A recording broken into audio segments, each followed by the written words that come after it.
नमस्कार दोस्तों, स्वागत है आपका अपने यूट्यूब चैनल पे। और आज है 5 अगस्त 2023। तो इस वीडियो में जितने भी एग्ज़ाम के लिहाज से ज़रूरी फैक्ट होते हैं उन सभी को इस एग्ज़ाम में इस वीडियो में शामिल किया जाता है। तो आइए बढ़ते हैं पहले फैक्ट की तरफ। तो पहला फैक्ट है आज का, मोबाइल ऐप राजमार्ग यात्रा की शुरुआत। एक राजमार्ग यात्रा एक मोबाइल एप्लीकेशन है जिसकी अभी हाल ही में शुरुआत हुई है।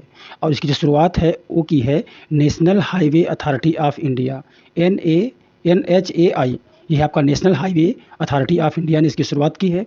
नागरिक केंद्रित एकीकृत मोबाइल ऐप है ये। और यह ऐप नेशनल हाईवे का उपयोग करने वाले का जो अनुभव है उसको बेहतर बनाने के लिए, कोई उसको दिक्कत है, उसको पेट्रोल पंप की आवश्यकता है, उसे हॉस्पिटल जाना है या उसे नियर बाई होटल या सेवाओं की जानकारी लेनी है, तो इन सभी में ये जो एप्लीकेशन है ये मदद करेगा राष्ट्रीय राजमार्ग पर, नेशनल हाईवेज़ पर। और ये आप गूगल प्ले स्टोर से और iOS ऐप स्टोर से इसको डाउनलोड कर सकते हैं। तो ये आपका हो गया यात्रा ऐप। आपका जो सेकंड फैक्ट आज का है वो है ब्रिक्स शिखर सम्मेलन 2023।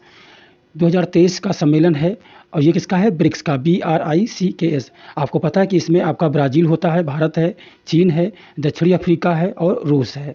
तो ये देश हैं जो इसके समूह के सदस्य हैं। और ये अब 22 और 24 अगस्त को होगा जोहान्सबर्ग में, जो दक्षिणी अफ्रीका का एक शहर है वहाँ पर। और इस समय जो दक्षिणी अफ्रीका के जो राष्ट्रपति हैं उनका नाम है सिरिल रामाफोसा। ये वहाँ के राष्ट्रपति हैं।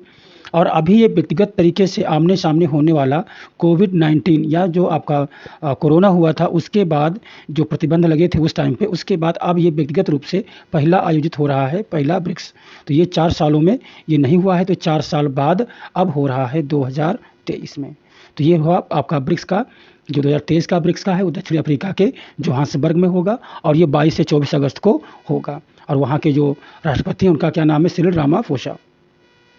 और इसमें एक और फैक्ट याद करने वाला है कि अभी जो ये सम्मेलन होगा तो इसमें एक चीज़ ये है कि जो रूस के राष्ट्रपति व्लादिमीर पुतिन हैं ये शामिल नहीं हो पाएंगे और इनकी जगह पे जो विदेश मंत्री सर्गेई लावरोस हैं ये अपने देश का प्रतिनिधित्व करेंगे। 40 से अधिक अन्य देश अब ब्रिक्स में शामिल होने की ख्वाहिश, अपनी रुचि जता चुके हैं और जिनमें से ईरान और अर्जेंटीना, बांग्लादेश, सऊदी अरब ये शामिल हैं। अगला आपका फैक्ट है अमृत भारत स्टेशन योजना। ये एक ऐसा फैक्ट है, इसमें 508 रेलवे स्टेशन का पहले चरण में अभी कायाकल्प होगा, यानी वहाँ उनको मॉडर्न बनाया जाएगा। उनके आसपास हर तरीके की फैसिलिटीज़ अवेलेबल होंगी जो आम जनता के लिए अच्छी होंगी। अभी इसको PM मोदी ने 6 अगस्त को स्टेशनों का पुनर्विकास की आधारशिला रखेंगे। ये आज है 5, तो ये 6 को कल जो है इसका आधारशिला रखी जाएगी। और ये जो स्टेशन है 27 राज्यों और केंद्र शासित प्रदेशों में फैले हुए हैं, यानी 27 राज्य केंद्र शासित प्रदेश जो हैं उनमें से कुछ स्टेशन को चुना गया है और जिनमें अपने उत्तर प्रदेश के 22 स्टेशन भी शामिल हैं। पूरे देश में जो है 1309 स्टेशन होंगे, ठीक है। और इसमें 24,470 करोड़ से अधिक की लागत आएगी। तो यहाँ पर इम्पॉर्टेंट फैक्ट ये है कि 6 अगस्त को इसका शिलान्यास होगा और उत्तर प्रदेश के 55 स्टेशन इसमें शामिल हैं। अगला आपका जो फैक्ट है वो है भारत के नंबर 1 शतरंज खिलाड़ी। भारत के नंबर 1 शतरंज खिलाड़ी, जैसे शतरंज की बात होती है वहाँ पे अपने ग्रैंड मास्टर विश्वनाथ आनंद का नाम आता है और अब गुकेश डी जो ग्रैंड मास्टर विश्वनाथ आनंद को पीछे छोड़ दिया है और ये 17 वर्षीय हैं और इन्होंने अब अपने भारत के नंबर 1 शतरंज खिलाड़ी का खिताब हासिल किया है। अगर देखा जाए गुकेश डी के बारे में तो गुकेश डी क्लासिक चेस की लाइव रेटिंग में इन्होंने आनंद को पीछे छोड़ दिया है। आनंद और पेंदला हरिकृष्णा के बाद गुकेश दुनिया के शीर्ष 10 में प्रवेश करने वाले तीसरे भारतीय हैं।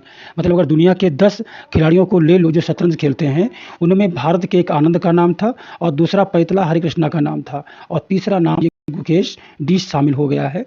विश्वनाथ आनंद 1986 के बाद से केवल 2 बार लाइव विश्व रेटिंग में अपने स्थान से फिसले हैं। और यहाँ पर अब अगला जो टॉपिक है वो है study in India portal launch किया गया है अभी। और ये जो लॉन्च किया है विदेश मंत्री जयशंकर और शिक्षा मंत्री धर्मेंद्र प्रधान ने संयुक्त रूप से इसको लॉन्च किया है और इसको लॉन्च किया है नई दिल्ली में, स्टडी इन इंडिया पोर्टल, ठीक है। पोर्टल एक वन स्टॉप प्लेटफॉर्म है जो भारत में अंतर्राष्ट्रीय छात्रों की शिक्षा को सरल बनाएगा। इसकी मदद से भारतीय उच्च शिक्षा संस्थानों के बारे में व्यापक जानकारी प्राप्त की जा सकती है। जो देश विदेश के लोग हैं वो इस एप्लीकेशन के माध्यम से हमारे यहाँ के जो विश्वविद्यालय हैं, कॉलेज हैं, इंस्टीट्यूट हैं, उनके बारे में बेहतर जानकारी उनको मिल जाएगी। फिर भारतीय क्रिकेटर ने संन्यास की घोषणा की। तो मनोज तिवारी एक ऐसे खिलाड़ी हैं भारतीय क्रिकेट के जिन्होंने हर क्रिकेट के प्रारूप से संन्यास की घोषणा कर दी है। अब जानते हैं इनके बारे में।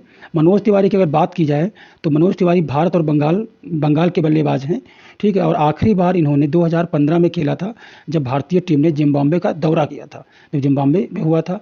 और 3 एक दिवसीय मैचों में इन्होंने 34 रन बनाए थे।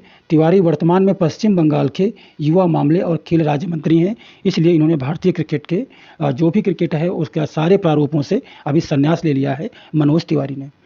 अगला फैक्ट है आज का, क्वालकॉम इंडिया के नए अध्यक्ष अभी चुने गए हैं और वो हैं सावी शोइन।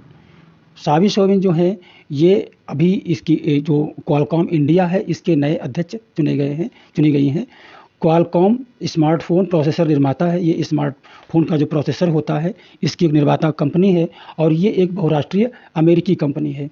3 अगस्त को सावी शोइन क्वालकॉम इंडिया को इनकी अध्यक्ष चुनी गई और क्वालकॉम इंडिया के वरिष्ठ उपाध्यक्ष का भी ये पद अभी संभालेंगे, ठीक है। तो इनका सावी शोइन आप नाम रखना क्वाल इंडिया के नाम से। बाल निगरानी के लिए एक मासी पोर्टल लॉन्च किया गया है। ये लॉन्च किया है राष्ट्रीय बाल अधिकार संरक्षण आयोग ने। इसमें क्या होगा कि देश भर में बाल देखभाल संस्थानों सीसीआई और उनके निरीक्षण तंत्र की रियल टाइम निगरानी के लिए इसका इस्तेमाल होगा। एप्लीकेशन मासी का अगर फुल फॉर्म देखें तो monitoring app for seamless inspection, ये इसका फुल फॉर्म है। ये फुल फॉर्म आपको याद करना बहुत ज़रूरी है। 2014 से अब तक 2785 बच्चों को गोद लिया है बाल अधिकार संरक्षण आयोग ने। तो इसमें बच्चों की निगरानी के लिए ये मासी पोर्टल है उसको लॉन्च किया गया है। जल दोस्त एयरपोर्ट लॉन्च की गई है, ये अगला फैक्ट आज का है। नेशनल एयरपोर्ट लेबोरेटरीज, तो ये इसने लॉन्च किया है इस जलदोस्त एयरपोर्ट को। एयरपोर्ट जो है जलदोस्त एयरपोर्ट, इसको लॉन्च किया है national aerospace laboratories. Jaldost airport एक ऐसा एयरपोर्ट है जो पानी पर चलता है। नाम एयरपोर्ट है लेकिन ये पानी पर चलती है। जल में तैरते कचरे को हटाने के लिए इसको डिजाइन किया गया है। नेशनल एरोस्पेस लेबोरेटरीज वर्ष 1959 में स्थापित की गई थी और यह एक वैज्ञानिक और औद्योगिक अनुसंधान परिषद, जिसे हम CSIR बोलते हैं, उसका एक पार्ट है, उसका एक भाग है। जल दोस्त एयरपोर्ट जो हवा में नहीं पानी में चलेगी और ये पानी पर तैरते कचरे को हटाएगी। नेशनल एरोस्पेस लेबोरेटरीज ने इसको लॉन्च किया है और ये एक CSR की पार्ट है, CSR की संगनी कंपनी है और इसकी स्थापना 1959 में की गई थी। तो इतना है जलदोस्त एयरपोर्ट के बारे में। अगला जो आज का फैक्ट है वो है लू के कारण सबसे अधिक मौतें हुई हैं। तो लू के कारण सबसे अधिक जो मौतें हुई हैं वो हुई हैं केरल राज्य में। स्वास्थ्य मंत्रालय के आंकड़ों के अनुसार अगर देखा जाए तो जून के अंत तक केरल में लू के कारण 120 लोगों की मौतें हुई, जो देश में सबसे ज़्यादा हैं। केरल राज्य एक ऐसा राज्य हुआ जिसमें लू के कारण सबसे ज़्यादा मौतें हुई और वो मौतें हुई 120। गुजरात में लू के कारण 35 मौतें हुई, तो गुजरात में 35 हैं। और इसके बाद तेलंगाना की अगर हम बात करते हैं तो तेलंगाना में कितना हुआ, 20 के साथ में, मतलब 35 हुआ गुजरात में और 20 हुए तेलंगाना में। तो ये तीसरा स्थान है। पहला आपका केरल होगा, दूसरा आपका गुजरात है और तीसरा आपका तेलंगाना है। तो 3 ये स्टेट को याद रखना, एक में 120, एक में 35 और दूसरे में 20। व्यापार कानूनों को अपराध मुक्त हेतु एक कार्य समूह का गठन किया गया है। मतलब ये कि व्यापार हेतु जो कानून बनाए गए थे उन कानूनों में कुछ छूट दी गई है, जिसके देखभाल के लिए या जिसको एक तरीके से डिस्कस करने के लिए कार्य समूह का गठन किया गया है। और ये कार्य समूह गठन किया है केंद्रीय वाणिज्य एवं उद्योग मंत्रालय ने। तो इसमें है व्यापार को आसानी को बढ़ावा देने के लिए कानूनों को अपराध मुक्त करने के लिए कार्य समूह का गठन किया गया है। इस समूह में उद्योग संघ, व्यापार मंडल के प्रतिनिधि होंगे, कानूनी पेशेवर होंगे और 7 मंत्रालयों के अधिकारी इसमें शामिल होंगे। और साथ ही साथ राष्ट्रीय आवास बैंक ADB, नाबार्ड और CPCB के प्रतिनिधि भी इसमें शामिल होंगे इस कार्य समूह में, जो बढ़ावा देगा कहाँ, व्यापार में। भारत में डिजिटल पेमेंट इंडेक्स DPI संस्था की रिपोर्ट। अब जो भारत में डिजिटल पेमेंट इंडेक्स संस्था जो जारी करती है वो अपना है RBI, reserve bank of India. Online लेनदेन को अपनाने को मापने वाले RBI के सूचकांक के अनुसार देश भर में डिजिटल भुगतान में मार्च 2023 तक एक वर्ष में 13.24% की वृद्धि दर्ज की गई।